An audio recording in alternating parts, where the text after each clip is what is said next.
Hi guys, I hope you're all doing well. So today is my 1000th video. So I decided I'm gonna get a little bit more personal with you all, and I had asked you over on my community tab to ask me any questions that you want. Basically, ask me anything, and you guys definitely delivered. I have, I think, 80 questions to answer.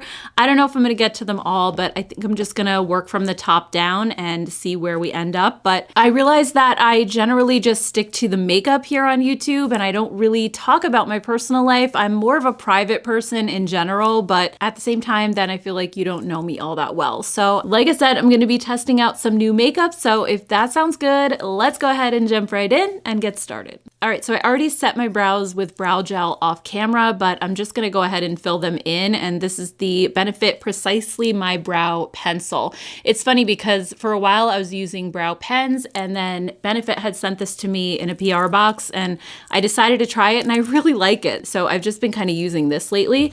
All right, so first question. This one is actually a doozy. It's a multi-part question, but it has the most likes. So this one says, what did you do before YouTube? How did you meet your husband? What does he do for a living?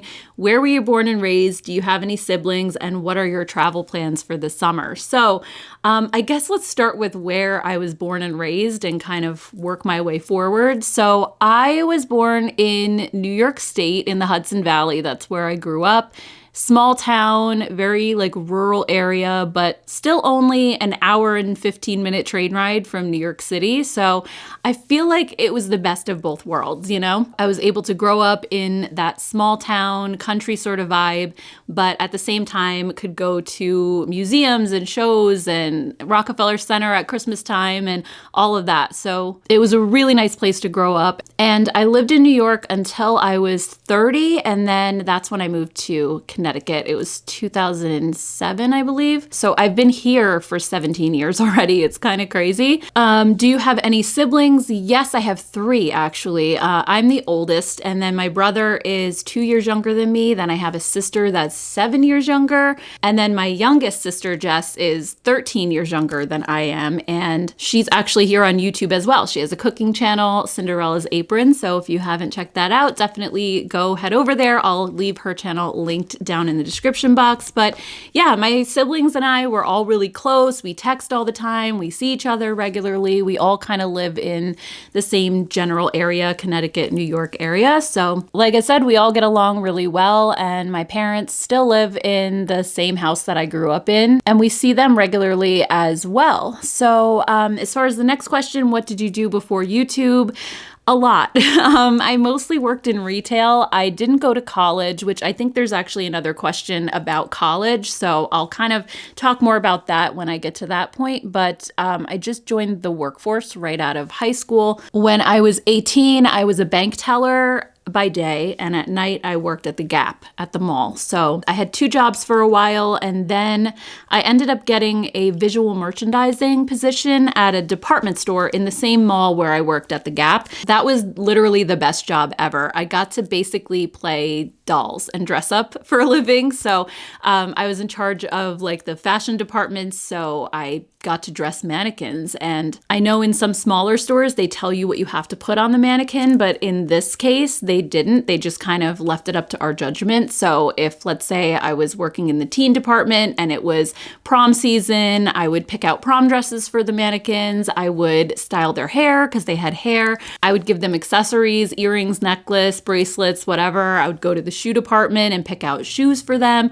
So it was like the most fun job in the world. And I did that job for 5 years. But at the time, I just wasn't making enough money to make it on my own. And I felt like if I ever want to move out of my parents' house, I have to get something a little more high paying. So at the time, you know, I would walk around the mall on my lunch break, and I saw that they were putting in a Sephora. So I decided to apply there. I got a management position, and I worked at Sephora for 3 years, from 2004 to 2007. And I was an operations manager there, so I didn't really work out on the sales floor. I didn't really interact with customers too much. I just was in charge with bringing in the shipments, organizing the stock room. I got to see all the new makeup before everybody else. If something was being discontinued, I had to like scan it all out of inventory and then box it up and ship it back to the brand. So that was actually a pretty fun job as well, especially for a makeup lover. I got tons of free products all the time. It it was great. But then I met my husband while I was working there, and we had a long distance relationship, which again, that's part of this question, so I'll get into that in a second. But when I met my husband, I had to move to where he lived eventually. So when I moved there, he lived in upstate New York. So I worked at Home Goods when I lived up there, which was only for about 6-7 months. And then he got a new job. So we moved here to Connecticut in 2007. So when I moved back here, I had to get a job kind of quickly. So instead of going back to retail, I decided to do some temp work, and I got in at a bank in a loan department. And then I kind of worked my way up at the bank. I started out doing consumer loans, which are just like personal loans and things like that. And then I moved up to mortgages. And eventually, when I left there, I was doing commercial lending for small and large businesses. So I worked there for 5 years. Then I got pregnant and had my son and decided to stay home. All right, so I'm just gonna put on some lip balm really quickly. I feel like my lips are getting dry as I'm talking. So this is the Naturium Phyto Glow Lip Balm in the shade Mocha. And then before I hop over to eyeshadow, I also just want to apply my sunscreen so I can let that sit and kind of settle for a little while. So this is the new Sephora Collection Daily Sunscreen Cream. It has broad spectrum SPF 30 and 15.5% zinc oxide. It's an invisible finish. It says that it's unscented. It's supposed to hydrate your skin, and 90% of people who tried it found that it had a bare skin finish. So that sounds really awesome. As most of you know, I'm a huge sunscreen advocate. I've had skin cancer twice, so super, super important. And I do prefer mineral formulas just because the chemical ones can sometimes cause irritation and breakouts on me. So let's try this out and see if it has a white cast. It's not tinted, so I'm hoping it goes in pretty nicely. So then the next question is, how did you meet your husband? What does he do for a living? So he is a software engineer, and I met him online actually. And back then in like 2004, online dating wasn't super popular. So I remember being kind of embarrassed when people would ask me and I had to say like, we met online. Because back then it wasn't really a thing. Like Match.com and those type of sites existed, but I didn't really know many people who met that way. But you know, first of all, I was tired of just the people that I was meeting in my general area. And I had just gotten out of a really bad relationship with someone who was emotionally abusive. So I was just looking to do something different, you know, and I worked at Sephora with all women. So there really was no place for me to meet a guy. I'm not someone who likes to go to bars either. So I just decided to try it, and he contacted me first. And to be honest, like he lived over 2 hours away. So in the beginning, I wasn't super interested in meeting somebody and having a long distance relationship. But his first message to me was just so sweet. And as we kind of chatted on the site and emailed back and forth and then progressed to phone calls, we just, like, I realized that we had so much in common. We had like all the same values, wanted the same things out of life. He was like a super family oriented person, which I am as well. So it just kind of like everything lined up. So we started dating and we saw each other on the weekend. So one weekend I would drive up to see him after work on Friday and then come back Sunday night. And then he would do the same for me. He would come down like every other weekend. So we did that for about a year and then decided, you know, that we wanted to like take things to the next level. I was going to move up there. And it took me another almost whole year of just job interviewing up there to find something, because where he lived was kind of more of a depressed area and the jobs paid about half of what I was making down here. So eventually, like I think I mentioned before, I just took a job at Home Goods, again, doing merchandising and putting like new items out on the floor and stuff like that. And I did that for about 6 months, and then he got a job offer down here, and we could either move to New York or Connecticut because it was a work from home position. And we were kind of going back and forth, like, do we move to Connecticut, which is like really close to my parents, or do we move to Long Island, which was close to his family, because that's where he's from originally. I don't know if I mentioned that. And we looked at apartments both places, and we finally settled on Connecticut. So that's how we ended up here, and we've been together 19, almost 20 years. It'll be 20 years in December of this year, 2024. So it's kind of crazy. Like, we were just saying to my sister Jess the other day, she's the one that's 13 years younger than I am, that my husband met her when she was 15, like she was in high school. So we've been together a long time. It kind of makes me feel old. Let's go to the next question. But before we do, I just want to say this sunscreen has a super moisturizing feel. Like it is very thin. It's not like a thick or hard to blend in kind of formula, but it's very like dewy and almost bordering on greasy. So I don't know how those of you guys with oily skin would like this on dry skin. Like I look like a glazed donut right now. So I think I'm gonna kind of skip and go back to my eyeshadow and let this kind of sink in a little before I apply foundation. So for eyeshadow, I wanted to use this new palette from ColourPop. This is called Precious Metals. And inside, this is one of their huge palettes. So it has 30 shades. It's kind of half warm tones, half cool tones. So I guess that's like the whole mixed metal thing. They actually sent me these earrings with the palette, which I thought was so cool. They're so cute. They have the gold bow on the top and then the silver on the bottom. So it's kind of like the mixed metals trend. If I can find these online, I'll link them down below. I think they're adorable. So anyway, let's just quickly take a look at the palette. Like I said, you have 30 shades. The left side of the palette is a little bit more on the warm tone side. The right side is a little bit more cool, but there are some warmer browns in this side as well. And I feel like the way it's set up, you can just go straight down one column to create a look. And it has a mix of matte shades, shimmers. It has some of their pressed glitters as well. And as always, the formula feels really nice. It's classic ColourPop. So I don't know if I necessarily love the color story here. I think I still prefer the Stone Cold Fox palette or Smoke and Roses or even Rock Candy. To me, this is kind of giving like old 2016 Morphe vibes, but I figured I'd still try it out, and I'm gonna do like a mixed look. So I wanna do warm mixed with cool tones. So I think I'm gonna start with this shade up here, this warm brown, and this is called Too Much. And before I do that, actually, I'm just gonna apply the MAC paint pot all over my lid. This is in the shade Painterly. All right, let's move on to the next question. It says, who are some of the beauty content creators you watch and follow?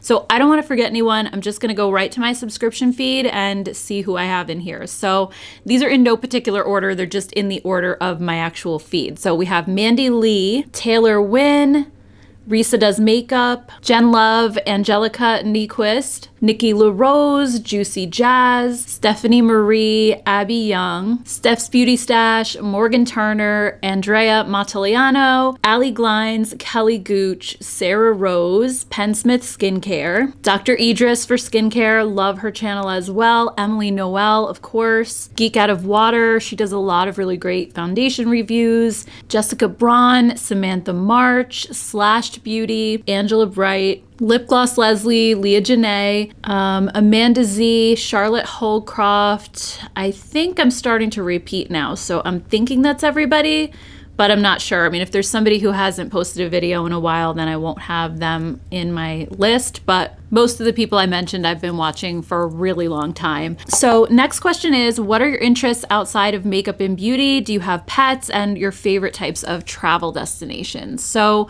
as far as interests outside of beauty, I would say fashion and clothing. That's another really big interest of mine and always has been. Fun little fact, I was actually voted best dressed in my high school class for the yearbook. So I've always been really into that. I also love crafts when I actually get the time to do them. I used to have a wreath making business on Etsy. So I would sell my handmade wreaths. I used to use the grapevine base and like attach flowers to it. So I'll put up some photos of some of the wreaths that I did. So I loved doing that, but it was just really time consuming. I was doing that when my son was little, but now I just make them for us. I've made them for family members before too. You know, in the past, I've tried soap making and candle making, jewelry making. Like, I love all of that stuff. I just don't feel like I have the time these days to really do many of my hobbies. I also really love photography. I like to bake. I don't like to cook, but I like to bake. So those are just a few interests. Another one is, do you have any pets? Sadly, no. I wish we did. I grew up with cats. I've never had a dog. Like, I've never owned a dog in my life. My parents didn't want, it's a lot of responsibility. When you have a dog, they're a lot more work. So we always had cats. I had 3 of them starting from the time I was about 9, I think is when I got my first one. Sadly, my husband is allergic to them, so we do not have a cat at the moment. We talked about getting a dog at one point before my son was born. I really feel like I need to get my husband on board with this. He didn't grow up with pets, and I don't know, I feel like he thinks that they're messy and dirty and smelly and just too much work in general. but you know, being someone who's had a pet before, like I know that all of that is worth it. But he doesn't know that, you know? And it's really hard to convince him, especially because he likes to travel and go places. And it's like if you have a dog, then you always have to worry about what are you going to do with them. So for now, we don't have any pets, sadly. What are your favorite travel destinations? Oh, you know, I just realized I forgot part of the first question, which was what are your travel plans for the summer? So let me answer that quickly. We are going to Maine this summer for a week. We're also going to the Jersey Shore, where we go every year with my family. They've been renting a house there since I was born. So we go there every summer. And we're also going to be going to Pennsylvania, to the Amish country. So we're not going very far this summer. We're basically kind of staying in the Northeast. But as far as favorite travel destinations, I haven't been outside of the United States as far as like I've never been to Europe. I've been to Canada and I've been to Mexico and the Caribbean, but I've never been to Europe. My husband has for work. He's traveled all over the place, but I've never been. I've been all over New England and I've been to the South, like South Carolina, North Carolina, Florida. I've never been out west. I still really want to get out there to like the Grand Canyon. I want to see California. We actually had a trip planned to Europe in 2020. In the summer of 2020, we were going to go to Italy and Germany with my husband's parents because his dad is German. He's from Germany and his mom is Italian. So we were going to go to both places with them. And of course, we all know what happened in 2020. It was canceled and then we never rescheduled the trip, but we still have to do that at some point. So as far as places that I've actually been, I would say my favorites are probably Charleston, South Carolina. I loved it there. Maine is absolutely gorgeous. If you've never been to Maine, it is like quintessential New England. It's amazing. We usually stay along the southern coast of Maine. It's beautiful. Obviously, the Jersey Shore holds a special place in my heart because I've been going there my entire life. So yeah, I haven't gone to too many fun exotic places, but those are my favorites out of the places that I have been. Next up, I'm going to apply the shade Down to Earth, which is this one right here. So the next question is, do you ever get recognized when you're out? Yes, I have before, but not lately. I was recognized once when I was in a restaurant. There was someone sitting like at a table near me and she just kind of stopped by our table and she was like, I love your channel. I follow you. And I was like, oh, thank you so much. But she just like, she didn't stop to talk for long. She just kind of said that like as she was going by. I think she didn't want to bother us. And then I ended up running into her again in line at Sephora at the mall like a couple months later. So we chatted again briefly. Another time I got a DM on Instagram from someone who was like, were you at like the local mall earlier today? And she said, I think I saw you going into Ulta. And I said, yes, I was. That was me. But she said she didn't say hi because she didn't like want to bother me. She wouldn't bother me at all. If you guys ever see me out somewhere, just say hi. I definitely don't mind at all. And also someone who works at Ulta, one time when I was in there, she was like straightening out a display. And when I walked into that aisle, she was like, oh my gosh, like congrats on, I think at the time I had just reached 50,000 subscribers on my YouTube channel. And she was like, oh, congrats on the 50K. But again, we really didn't chat too long. She just basically said that. And I was like, thank you. And that was basically it. So that was actually a while ago. I haven't had anybody come up to me since. But again, I don't know if people are seeing me and they know who I am and they're just not saying anything. I go into Ulta and Sephora all the time and I always wonder, like, if these people are working here, they have to be into like makeup and beauty, and I'm guessing they probably watch YouTube or they're on social media. So I feel like the odds are pretty good that somebody who works in these stores like probably has come across my channel before, but I don't know, maybe not. I mean, I'm not the biggest channel ever, but I get the feeling that maybe they just like don't want to say anything. Like, I'm a really shy, introverted person in real life. So I know like if I saw someone, I probably like, I wouldn't say anything to them. So I don't know. Next question is, I thought I remembered reading in a Reddit thread that you're part Puerto Rican, but I didn't see the video where you talked about that. I'm fairly new to your channel. I was just wondering if that's true since I am also part Puerto Rican on my mom's side. Yes, that's actually true. I am a little bit Puerto Rican on my dad's side. My mom is Irish and German, like a half and half split. So I'm Irish and German on her side. And then my dad is Welsh English, and Puerto Rican. So technically yes, but I'm also a lot of other things. Like I'm a big mix. Next up, this person said, maybe I'm being a bit overprotective, but I'm a strong supporter of content creators being able to be compensated for all the time and effort that you put into helping your viewers. Without going into too personal of details, when a channel such as yours doesn't do sponsored content, are you able to maintain a fair wage for the amount of time you put into your work? I don't think it's fair for viewers to demand sponsor-free content. I wouldn't appreciate someone coming to my job and demanding I do a full-time job for no or little compensation. So this is a good question. I have gotten questions from people asking if I regret not doing sponsored content, and the answer is no, I don't regret it one bit. And here's why. First of all, I'm still getting paid for doing this. I get paid every time the ads run before and during my videos. I also get paid when people use my affiliate links, so it's not like I'm doing this for free or for nothing. Next, I think I'm just gonna add a little bit of silver to the warm tones that are in my crease. So anyway, I don't want anybody to think that, you know, I'm not making money. Like, yes, I am missing out on an extra source of income for sure. Like I could probably double my income if I did sponsored content, but for me, it's not worth it. I mean, I know I'm in a super, super privileged position that I don't have to work because I was a stay-at-home mom to begin with. So anything that I make on this channel is just additional, like added income. And I started this channel because I wanted it to be a fun and creative outlet. I didn't have people in my life that I could talk about makeup with. So this was really just meant to be more of a hobby. And the fact that I started making money doing it, like I said, it was just kind of an added bonus. And when my channel got a little bit bigger and I was offered sponsorships, I took them, but I actually have a whole video on this, so I'm not gonna go like too deep into it.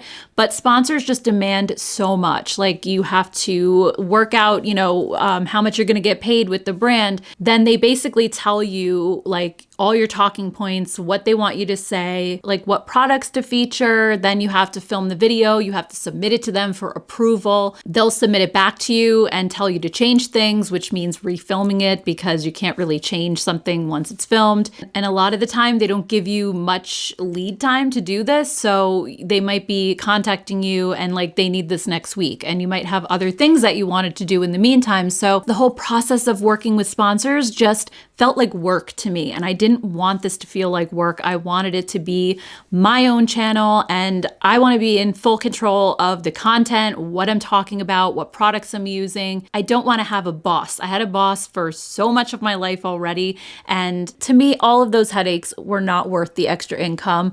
Not to mention the fact that once you are taxed at the end of the year, because I have to pay taxes on what I make, because of my husband's income bracket, I pay close to 50% of what I make. So basically anything that a sponsor is going to offer me, cut that in half right away, and that's what I'm actually going to earn. It really was not worth it. So that's the number one reason why I don't do sponsorships. It had nothing to do with people telling me not to do them or saying that they didn't like sponsorships. I think most people, most viewers nowadays realize that people have to do sponsored content to make money. And for those people who are doing this as a full-time job, I get it. Like I totally understand why you would do sponsorships, and I have nothing like morally against them. It's just for me, I didn't want the headaches, and I feel like I make a good amount of money doing this anyway. Like, not gonna disclose what I make, but like back when I was working at the bank doing commercial lending right before I had my son, I was making like a very average income,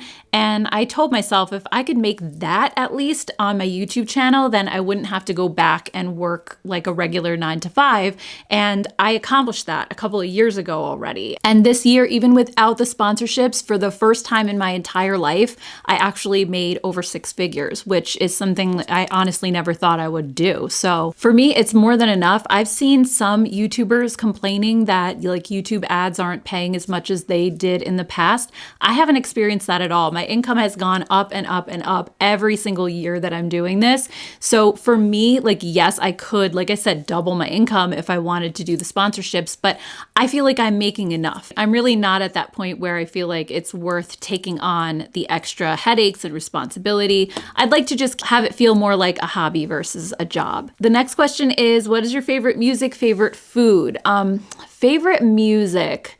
I don't know. I love music. Like I always have. I love 90s alternative grunge because I feel like that's the time when I was growing up as a teenager. So all of that's really nostalgic for me. I love 80s music as well, both like hair bands and 80s pop, because again, my childhood right there. I also love girl bands and girl singers, especially from like the late 90s, early 2000s. So, you know, like Avril Lavigne, Michelle Branch, Mandy Moore, all of those songs as well, as cheesy as that sounds. So yeah, I would say my favorite music would probably be rock and pop from 80s, 90s, and like early 2000s. I'm not super into like what's out there right now. I'm not really into rap or country. And then as far as favorite food, I'm really simple when it comes to food. Like I am not super adventurous. I'm a very like meat and potatoes kind of person. I love like a good steak or chicken with like my starch and my vegetable. It's kind of like how I grew up, I guess. And of course, I love like hamburgers and fries, pizza, like all the stuff that's really bad for you. That's pretty much what I love. I love Italian food. I like Mexican food. Bagels were a huge weakness of mine. I would just like make a bagel for dinner some nights, like if I was on my own or I didn't have to cook for anybody. And I also have a huge sweet tooth. Chocolate is just like my downfall, to be honest with you. Next up, if you hadn't become a YouTube influencer, what profession would you have wanted to enter? This is actually an interesting question too. I'm just gonna line my eyes with this eyeliner from AOA Studio. I got this on Shop Miss A for $1 and it's a crazy good eyeliner. In that video, it lasted the entire day, which I was shocked. So if you haven't seen that one, definitely check that out. So if I wasn't going to be an influencer, it's funny because when I was younger, I wanted to work for a fashion magazine. Like I wanted to be the beauty editor of a magazine. I wanted to be the person testing out all of the new beauty products and then writing about them. Sound familiar? This is sort of like, I feel like right now I am living the dream that I had when I was young. Like this is what I wanted to do. It's just that fashion magazines aren't really a thing anymore. I mean, they exist, but I feel like when people want beauty reviews now, they come here, they go to TikTok. So essentially I am my own beauty editor. And if I could tell my teenage self that I am doing exactly what I wanted to do, she would be so happy right now, especially because I didn't end up going to college and my life was not on that track. Obviously, before I did this, I was working at a bank. So that's probably what I would still be doing. I probably would have just kind of risen the ranks at the bank doing lending, what I was doing, even though it was not a fulfilling job and I didn't love going to work every day. It was just kind of like something that I had to do. So in reality, that's probably what I would be doing now still. If I could have chosen my profession, it would have been beauty editor. So I feel like that is super close to what I'm doing now. All right, next question says, what do you consider the pros and cons of being a beauty influencer? Do you feel like all the short form content has hurt YouTube? So as far as pros and cons of being a beauty YouTuber, there's a lot of pros, there's a lot of upside. As someone who worked a regular job since I was 15 years old, when I first started working at Burger King, all the way through 35 when I had my son, not having to fight the traffic is amazing.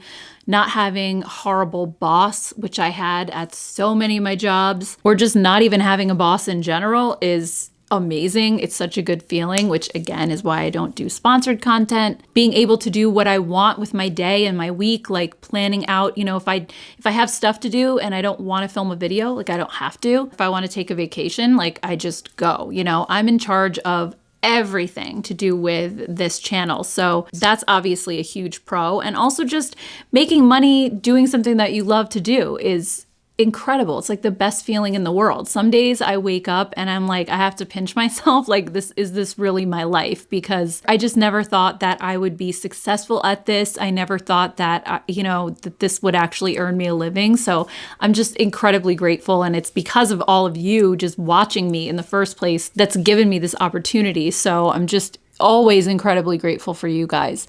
But as far as cons, there are a few. By the way, for mascara, I'm using the Thrive Liquid Lash Extensions. Loneliness is probably one of them. I do miss like having coworkers because I was friends with my coworkers at every job that I had. So I do miss that human connection. I see my husband and my son regularly, and obviously my siblings and my parents, but not on a daily basis like I used to when I was working. So it can be a little bit lonely. And also it can sometimes be stressful because I have to worry about, you know, if my videos aren't doing well, I have to try to figure out why. There's nobody like telling me, okay, you need to do this or that. I have to kind of figure things out and figure out what am I doing wrong and, you know, try to come up with content ideas, which isn't easy because you don't want your channel to get stale, you know, and you never know how something's going to be received. And also just negative comments and things like that. It can definitely wear on you after a while. It can mess with your mental state if people are constantly, you know, picking at you about something. I try to just brush those off as much as I possibly can, but sometimes, you know, you reach a breaking point and it's not easy. So I would say that's definitely a con of doing YouTube, but it's also not something that I run into that frequently. So I also feel really lucky in that regard. You guys, my audience is just the most kind and supportive. You guys are just so amazing. So that definitely makes up for the random bad comments I get every once in a while. And then as far as the second part of the question, like, do I think that short form content has hurt YouTube? I do a little bit. I think that's part of what's kind of driving everybody's channels down. I've heard various content creators that I watch complaining about like views being low. I've definitely experienced that myself. Part of it is that people are going to TikTok, but I also think it's more of like the young generation. And if I look at my stats, the teenage population really is like one of the smallest percentages of people who watch me. It's normally like ages 25 to probably like 55 that watch me, like somewhere in there. There are some that are older, some that are younger, but I think the majority of people that are on TikTok are like teenagers. I mean, I'm on there too, but I don't really consume a lot of beauty content on there, at least not seriously. I just kind of like scroll through. So I don't know if it's short form content as much as it is just like makeup fatigue and people not buying as much makeup. I think those are the comments that I see over and over again from people. You know, they'll say, oh, this looks really nice, but I'm just not really buying makeup right now. Or they'll say, this looks like 10 other products that are out that I already have, so I'm going to save my money, that kind of thing. So I think ever since the pandemic, I noticed a shift. Like first people weren't wearing as much makeup. And then I think maybe they got used to that. It was like we went from full beat, everybody wearing so much, to people wearing none for a while. And now everybody, I guess, kind of settled back into like more of a medium place where we're back to wearing makeup again, but we kind of realized that we could do without buying as much. I sometimes feel that way myself, so I know how you guys must feel about it. Like there are times when I get in a bunch of new releases and I'm just kind of like, I don't know, like I don't even feel like doing a video on it sometimes. And then there are other days when I'm really excited about what I have and I'm excited to sit here and play with makeup. So it just kind of ebbs and flows for me. And I get the feeling that it's like that for a lot of you guys as well. So I don't know how much the short form has hurt us, maybe a little bit, but I feel like people who have always watched YouTube reviews are still watching YouTube. They're not going to TikTok. Most people that I know don't even like TikTok at all. And again, I think it's more the younger generation that wasn't really watching my channel to begin with anyway. So I don't feel as much of a loss from that as I do just people not buying makeup as much. I think that's probably what's affected my channel the most. Next up for foundation, I have the new Fenty Soft Lit Naturally Luminous Longwear Foundation. I am so excited to try this. I haven't tried a Fenty foundation that I've liked yet because the other ones have been a little bit drying on me, but I hear that this one is more for like dry skin types. So very excited. This says that it gives natural looking radiance without shine, that it's high performance longwear formula with medium coverage. And I got mine in the shade 150, which is a neutral undertone. And it feels like it's going to be really nice. Actually, when I was in store at Sephora, because I bought this in store, I swatched a couple of the shades on my arm. So I want to show you those swatches just so you can see like the difference between them. So the top one by my wrist is shade 125. And this one has a neutral undertone.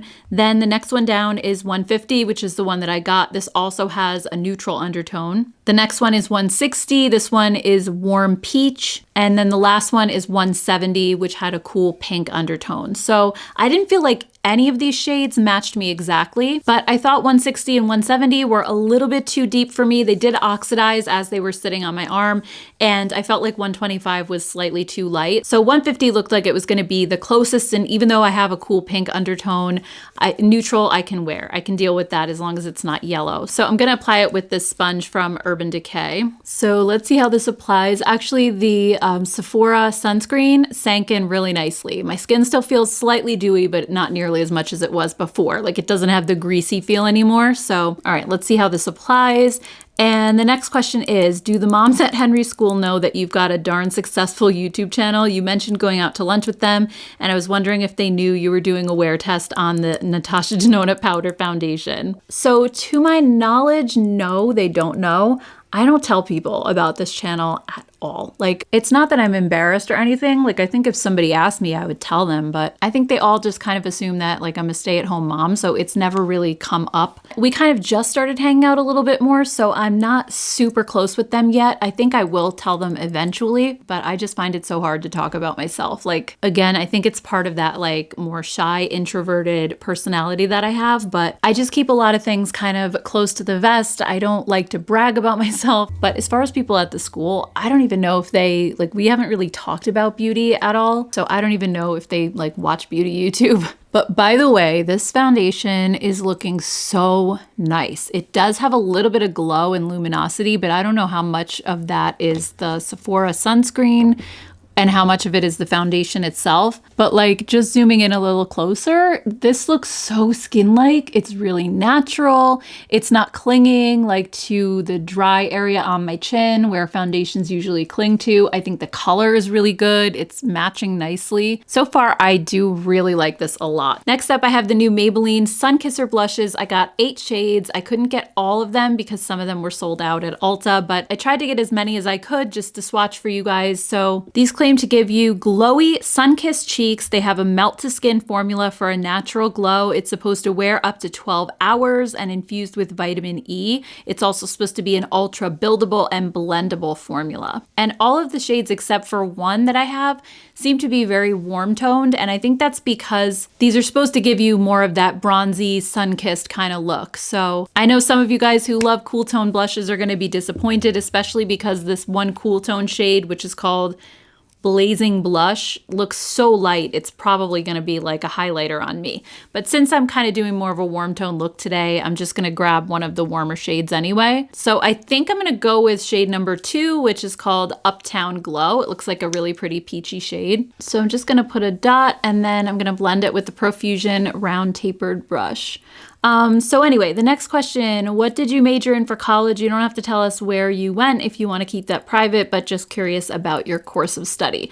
So yes, I did end up going to college when I was 30 years old. When I started working at the bank, actually, they offered to pay for a college degree, and they paid course by course, basically, and I had to get an A in each course for them to pay 100%. If I got a B, they would only pay like 80%. So I ended up getting straight A's all the way through college because I didn't want to have to pay, and I ended up getting a degree in marketing. So I ended up finishing my degree just in time to get pregnant and to quit working altogether. So I feel like at least I did it though, you know? I did my classes at night after work, so I was working, you know, full-time job, 40 hours. I did my classes at night and on the weekends, and I'm proud that I got it done and that I got a 4.0 GPA. So better late than never. I know I talked about earlier that I didn't go to school right after high school, and that was basically me being kind of a brat at the time. Like I said before, I wanted to be like the beauty editor of a fashion magazine, so my plan was to go to school in New York City, get a journalism degree, and then go and intern for one of the big magazines that are down there, like Cosmo and Glamour or whatever.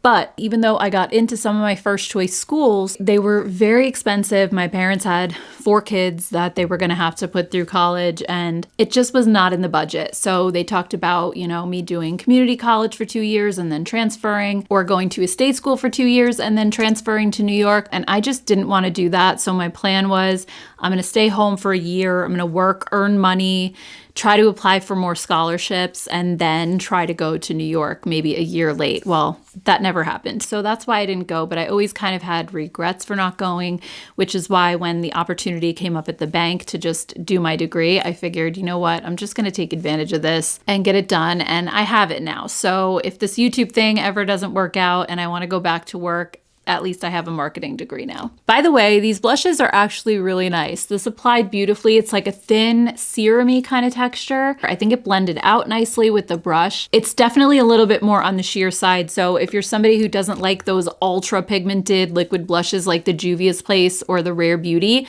these are a little easier to control because even the big dot that I put on my cheek, like it blended out very sheerly. I put, I think, 3 coats of it to get this level of pigment. So they start out kind of like a blush topper, but I like that they're buildable and you can kind of customize them to look like whatever you want. So next for lips, I'm going to stick with the warm tones. So I think I'm going to start with the Anywhere Caffeine lip liner from Makeup Forever. And the next question is, who was your first concert and what's your comfort TV show? All right, so first concert, I have to think back. Oh my gosh.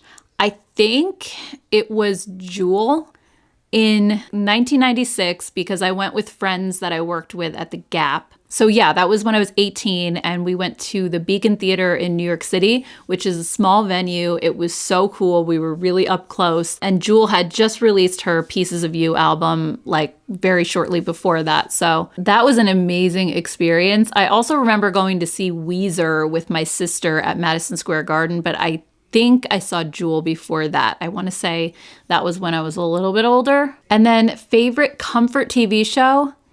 That one's easy. Little House on the Prairie. Hands down.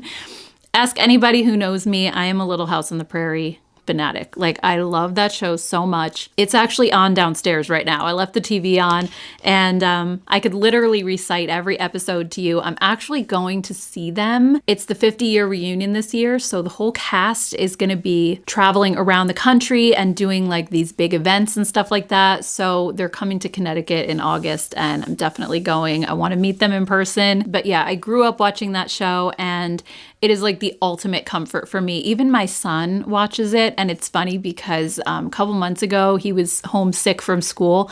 And I was like, what do you want to watch? Do you want to watch like Jurassic Park or like one of his dinosaur shows or something? And Little House was on the TV at the time. And he's like, you could just keep it on Little House. It's kind of like comforting, like to just watch this. And I was like, all right, that's exactly how I feel too. If you're having a bad day, it's just like such an uplifting show. And it just kind of takes you back to like a simpler, slower time, I guess. I don't know. I just love it. By the way, I topped the Makeup Forever lip liner with the K-Skin I'll Bet lip balm in the shade Nude Ting. All right, before we go, let's see if there are any other questions. This one says, I'm an OG listener of yours and sometimes have felt angry for you, or maybe a better word for it would be protective of you when I've seen you feature a new brand, technique, product, or dupe, which is then conveniently someone else's content, or find a week later and their channel blows up with it. As a technical writer, there are strong rules for plagiarism, but I feel like rules such as these go out the window for content creators. I'm curious what your thoughts are on the subject. I think oftentimes small creators are the real creators, but often they aren't given their just recognition. So yeah, I mean, I've noticed this too, for sure. Like, I remember a couple of years ago, I had come up with the dupe for the Charlotte Tilbury Pinkasm blush wand, and I said that the Wet n Wild blush stick looked almost identical on the cheeks. And then I remember seeing it all over TikTok all of a sudden, and I'm like, okay, that was a super random dupe. So I know somebody must have seen it on my channel and then like brought it over there. But really, at the end of the day, I almost feel like there's nothing that you can do because there's no way to prove it one way or the other. And I remember one time I came up with an idea for a video tag, and it was the A to Z makeup tag, where I say the name of my favorite makeup brand or product, I forget which one it was, for every letter of the alphabet. So for example, like for A, I would name my favorite Anastasia Beverly Hills product, and for B, my favorite like Benefit product. And I thought this was like a super unique idea, and I had quickly looked through YouTube. I didn't see anybody else doing it, so I just went with it. And then it turns out like this smaller creator who I hadn't seen anywhere in the search results and wrote me this really upset email saying that like I took her idea and I didn't give her credit for it, and I legitimately did not see her video. video. And I found that, you know, sometimes like if you have an idea, it means that somewhere somebody else is probably going to have the same idea at some point. So when I see people doing similar ideas to mine, I feel like I have to give them the benefit of the doubt because there's no proof that they did steal my idea. And at the end of the day, there are only so many different ideas out there that you can talk about when it comes to beauty, and only so many techniques. So it is within the realm of possibility that they just thought of it on their own and they didn't see mine. But at the same time, yes, it can be frustrating because I spend so much of my time trying to come up with video ideas and things that are like more unique and different and that I haven't seen a lot of other people doing, because that's sort of the way YouTube is right now. If you want to get views, you have to stand out and be different. Nobody clicks on a video that's like, get ready with me anymore, you know? Like those types of videos seem to be suffering. You have to be more sensational and not like clickbait with titles, but you definitely have to make them like a little bit more stand out than we did before. So yeah, to answer your question, it can definitely be very frustrating when I see copying going on, but I also feel like there's not a whole lot I can really do about it.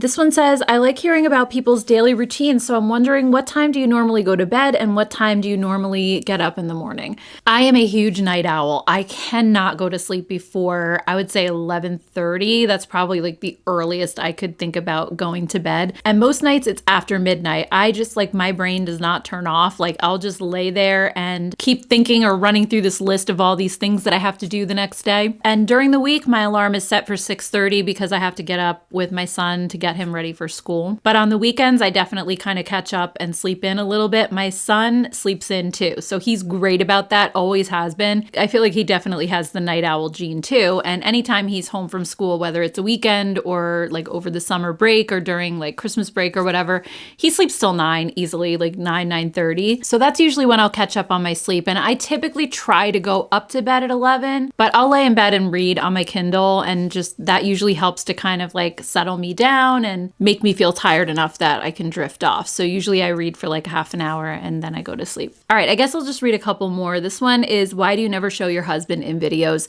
He doesn't want to be in my videos. He has told me many times he's staying far away from this. In fact, he doesn't even have social media at all. Like he's kind of off the grid when it comes to any type of social media. And I think maybe it's the nature of like the business that he's in and software and all of that. I think he just doesn't like putting personal information out there. And he's always telling me like, you shouldn't be on TikTok. Facebook is bad. They're collecting all this information about you. So yeah, I mean, I can see where he's coming from with that for sure. But on the other hand, I love being on those platforms because they keep me connected to people. Again, this is like a very lonely job, and I don't know, I personally love it, but that's just like his philosophy. So he doesn't want to be on my channel. Definitely not. Next up, is there a story behind the necklace you wear in videos? So my necklace, it's you know, it's crucifix, and then the other side is a Saint Anne medal. So she's my saint, like from my confirmation. My grandmother's name was Anne, and she was my sponsor. When you're Catholic, you go through confirmation and you learn about all the saints, and then you pick a saint that you identify with, and you take their name as like a middle name. So I already had a middle name, but then you get like a second middle name. Saint Anne was the Virgin Mary's mother, and she's the patron saint of mothers and grandmothers. So that's why I have this. And I only recently came back to the faith. I grew up Catholic my whole life, and then when I got into my 20s, I kind of stopped going to church regularly. I went like on holidays, Easter, Christmas, but I kind of drifted away from any kind of religion for a long time. And then really, I think what brought me back was during the pandemic. It was just such a scary time. There was so much anxiety and fear, and I had already been going through a lot of struggles with anxiety, and I had pretty much tried everything. And then there were a series of things that happened to me that,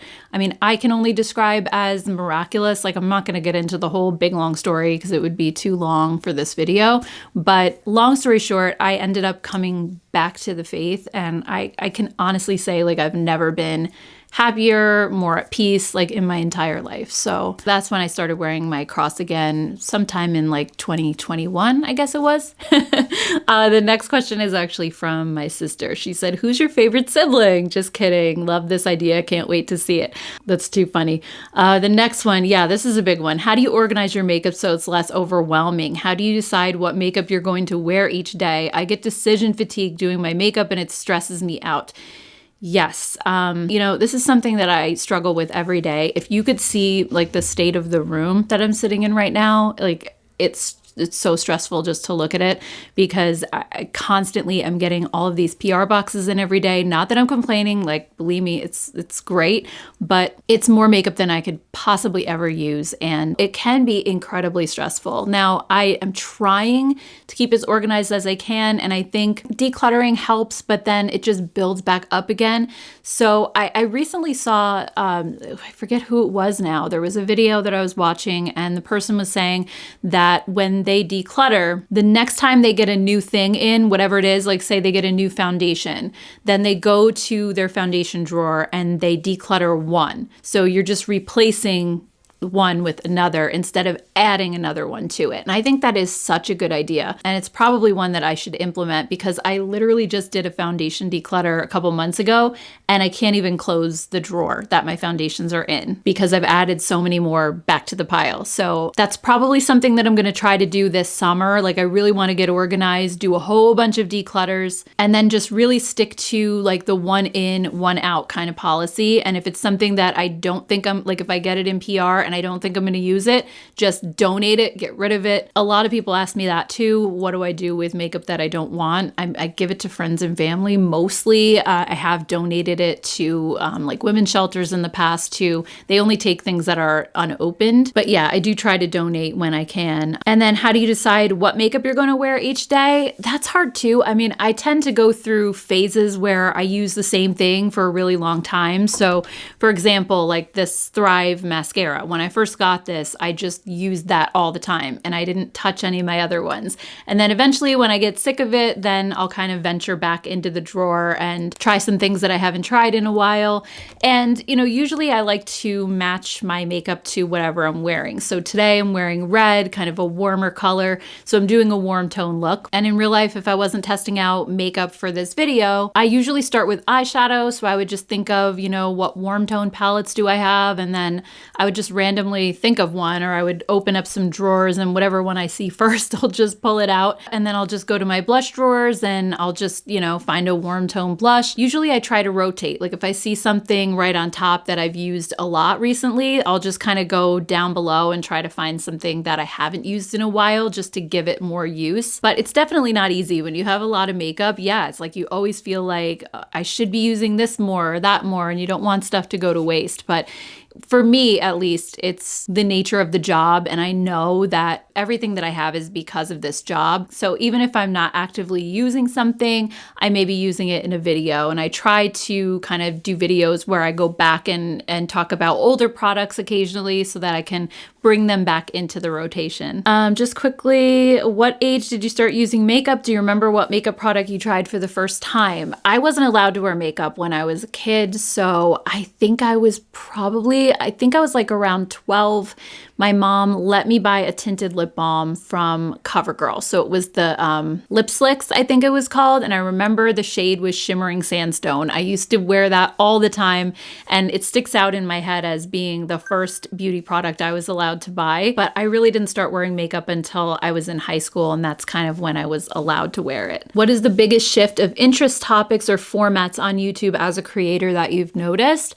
One thing that I think I've noticed a huge shift right now is a lot more people are doing commentary. So I've noticed at least that on certain channels that I watch, commentary videos like on beauty topics are getting way more views than reviews are, or get ready with me's, or just any other beauty topics in general. And I think that kind of goes back to what I was talking about before, which is that people aren't necessarily as interested in buying makeup and shopping, but they still want to watch beauty adjacent content. So the beauty commentary videos, like one good example is Jen Love. She does a lot of those, or Kelly Gooch does her makeup musings type of series.